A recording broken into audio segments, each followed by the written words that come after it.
Hay momentos en la historia del pop que quedan grabados no por el brillo de las luces, sino por el peso del silencio que sigue a una nota final. Imaginen por un segundo una habitación vacía, un piano de cola y una mujer que, tras haber incendiado el mundo entero con sus palabras, decide que ya no queda nada más por quemar. Durante casi 2 años, el planeta entero fue testigo de una de las rupturas más mediáticas y sonoras de la era moderna, una danza de despecho, empoderamiento y ritmos urbanos que sacudió los cimientos de la industria musical. Pero mientras el eco de las sesiones de Bizarrap y los ritmos de la bachata aún resonaban en las discotecas de Madrid y Miami, ella guardaba un último secreto, una melodía que no buscaba el baile, sino la redención.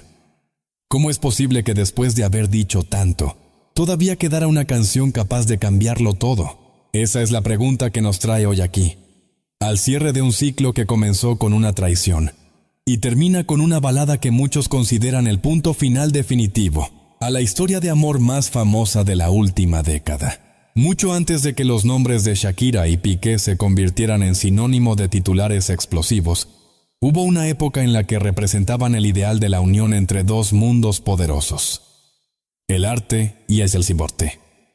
Eran los años de la Copa del Mundo de Sudáfrica, una era de optimismo global, donde una canción como Waka Waka no solo unía continentes, sino que también cruzaba los destinos de una superestrella colombiana y un joven defensa central catalán. En aquel entonces, la narrativa era de cuento de hadas. Ella, una artista que ya había conquistado el mercado anglo y latino con una mezcla única de intelecto y sensualidad. Él, el símbolo de una nueva generación dorada del fútbol español. La conexión fue instantánea, una chispa que desafiaba las distancias y los compromisos previos.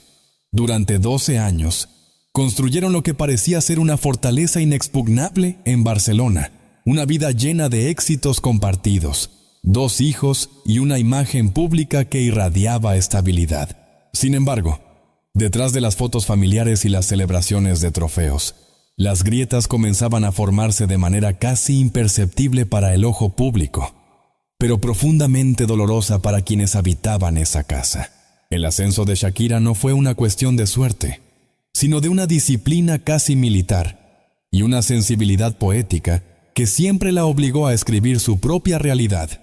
Desde sus inicios en Barranquilla, fue una niña que entendía el poder de las palabras, alguien que usaba el dolor de la infancia o la incertidumbre del amor para crear himnos generacionales. Al mudarse a España, su vida dio un giro radical. Ya no era solo la trotamundos que llenaba estadios, sino una mujer que intentaba equilibrar la magnitud de su fama con las exigencias de un entorno que a menudo la veía como una extranjera. Ese sacrificio personal, el de poner su carrera en pausa para permitir que su pareja brillara en el campo de juego, es un detalle que cobraría una importancia vital años más tarde cuando la música se convirtiera en su única vía de escape. Las primeras señales de que algo no iba bien no llegaron a través de comunicados de prensa, sino a través de las letras que ella empezaba a filtrar en sus trabajos previos. Canciones que hablaban de una monotonía asfixiante y de un vacío que el éxito no podía llenar. Pero el mundo seguía mirando hacia otro lado, prefiriendo la comodidad de la pareja perfecta. Nadie imaginó que ese equilibrio sería el último antes del gran estruendo.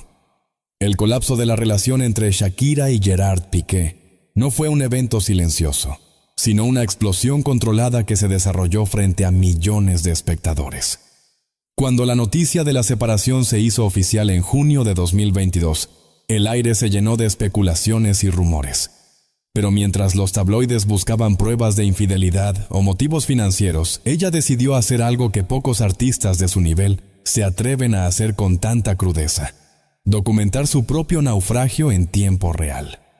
Fue así como entramos en la era de la trilogía del desamor, una secuencia de canciones que funcionaron como un exorcismo público. Te felicito nos mostró la incredulidad ante la actuación de alguien que no era quien decía ser. Monotonía nos entregó la imagen desgarradora de un corazón pisoteado en medio de la calle. Y finalmente, la sesión con Bizarrap fue el grito de guerra que rompió todos los récords. Una descarga de adrenalina y verdades incómodas que dejó claro que las mujeres ya no lloran, sino que facturan.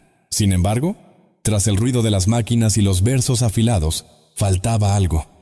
La prensa reportó que, a pesar del éxito comercial de sus ataques líricos, Shakira seguía sintiendo un peso en el pecho, una deuda pendiente consigo misma y con el hombre con el que compartió más de una década. Fue en ese contexto de transición, mientras empacaba su vida en Barcelona para mudarse a Miami, cuando nació Última. Esta canción no fue planeada originalmente para formar parte de su nuevo álbum.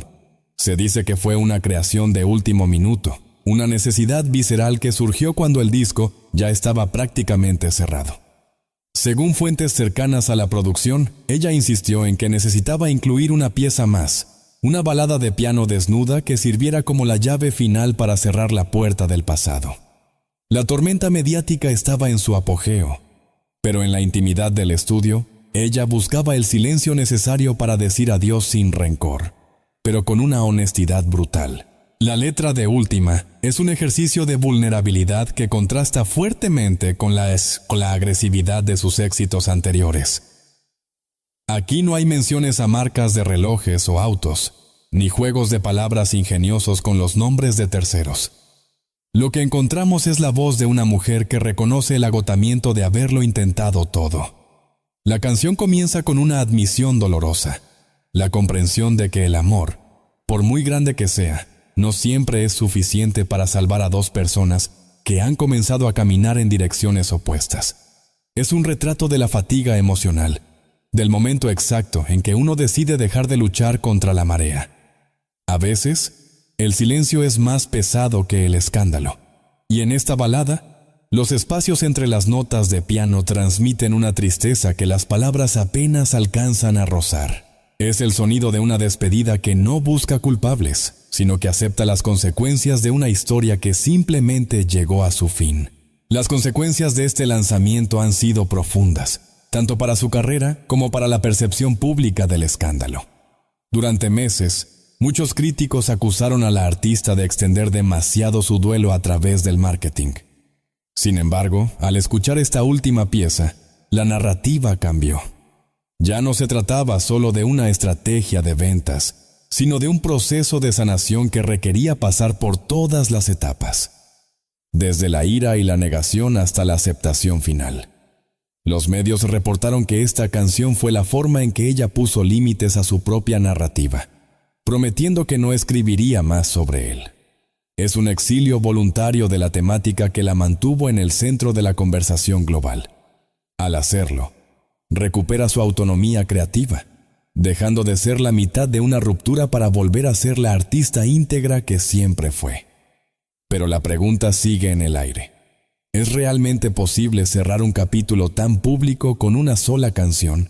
Pasaron los meses, luego los años, y lo que inicialmente parecía una herida abierta que nunca sanaría, empezó a transformarse en un legado de resiliencia.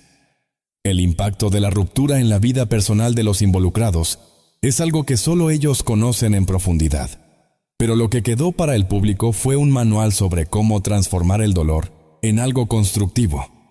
Shakira no solo sobrevivió al escrutinio, sino que lo utilizó como combustible para una de las etapas más exitosas de su trayectoria. Sin embargo, al reflexionar sobre este viaje, es inevitable pensar en el costo emocional de vivir una tragedia personal bajo el microscopio. El silencio que ahora rodea su vida privada en Miami sugiere que la balada cumplió su propósito. A veces, para seguir adelante, es necesario decir la verdad más difícil una última vez, incluso si el mundo entero está escuchando detrás de la puerta. Hoy, cuando miramos hacia atrás a toda esta cronología, nos damos cuenta de que la música de Shakira ha servido como un espejo de la evolución de las relaciones modernas en la era digital, desde la idealización inicial hasta la demolición total y la posterior reconstrucción. El legado de esta etapa no será solo el de los récords rotos o los millones de reproducciones, sino el de una mujer que se negó a ser silenciada por las convenciones sociales de cómo debería comportarse una persona tras una traición. La última pregunta que queda es sobre la naturaleza del perdón y el olvido. ¿Es la música una herramienta de perdón o simplemente una forma de archivar el dolor para que no nos estorbe en el futuro. Si tú también viviste esa época en la que cada nueva canción parecía un capítulo de una serie de televisión que no podías dejar de ver, recordarás la sensación de sorpresa al escuchar los primeros acordes de ese piano. Fue un momento de calma tras la tempestad. Nos invita a preguntarnos si nosotros mismos tenemos esa capacidad de poner un punto final a nuestras propias historias de pérdida, o si preferimos dejar que el eco de lo que fue siga resonando en nuestras vidas. Al final, la fama es un pedestal muy alto, pero las emociones que nos definen son las mismas para todos, sin importar cuántos premios haya en la estantería o cuántos goles se hayan marcado en un estadio. La historia de Shakira y su despedida musical nos deja una lección sobre la importancia de ser dueños de nuestro propio relato. En un mundo que intenta definirnos por nuestros errores o por las personas que dejamos atrás, la capacidad de decir, esta es mi última palabra, es el acto de rebeldía más grande que existe. El piano sigue sonando, pero la puerta se ha cerrado. Detrás de ella queda una década de amor, dolor y aprendizaje. Y por delante, un horizonte que ya no necesita nombres ajenos para brillar. La música se desvanece, dejando solo el rastro de una lágrima seca en el papel.